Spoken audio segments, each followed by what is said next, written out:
To replace the top cover on your Axent 1C Plus, you're going to start by removing the power from the wall.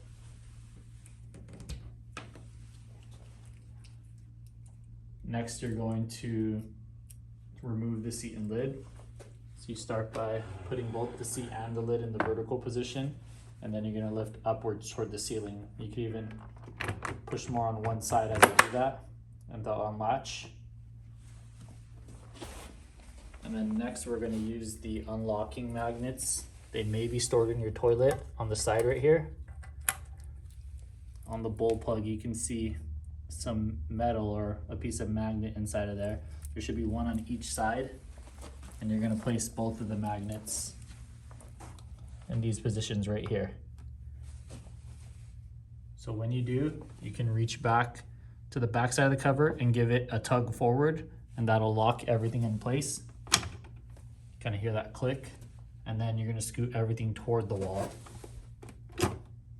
And once it goes back about a ½ inch right there, you can then lift upwards on the cover. Once you lift up on the cover, you're going to open it up like a book, and then you can even rotate it like this. We're going to remove these 2 wires right here. So here's a longer wire. There's a clip right behind the wires right here. I use my fingernail to kind of press inwards on the clip, and then I can pull it by the wires out of the socket. Same thing goes for this wire right here. You're gonna do the same thing. Try and squeeze the clip as best as you can and pull on the wires at the same time. Once those 2 are off, your cover is free, and then we're gonna replace it with the new topper. All right, so this is the new top. It's basically the cover and the seat and lid all fused into one piece. It may be easy to fold it 90 degrees first and then hold it sideways so we can reconnect these wires. So again, we're going to reconnect the wires. We'll start with the thicker squared off one. We'll just plug that back in.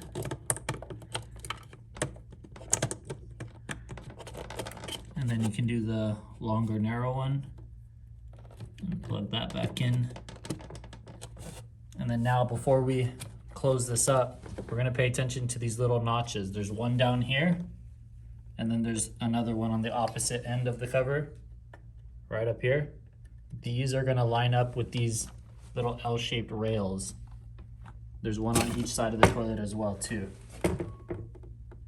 So as you fold this back down like a book again, and you lower it down onto the toilet, you can reach underneath the edge and fill those notches, and you can guide them into those L-shaped brackets.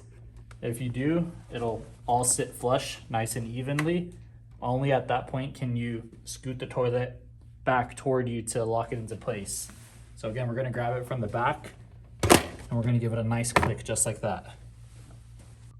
So now that the new seat, lid, and cover assembly are attached to the toilet, you're gonna go ahead and plug that back into power, and you're gonna pair the accessory to the existing module.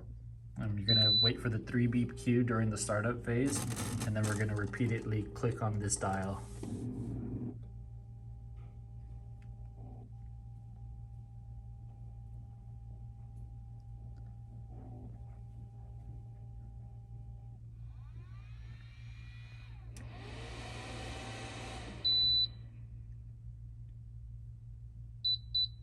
All right, so there's our cue.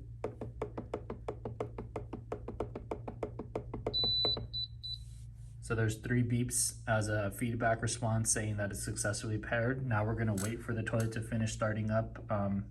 We'll know that when it gives 2 beeps and when this bowl light stops flashing. So there's the 2 beeps, and the bowl light will either stay on or turn off based on your settings. But now if you press this button, you'll get a 2 beep feedback, and that means your assembly's successfully paired. So when you use the seat, your seat gives you feedback every time you sit down on it.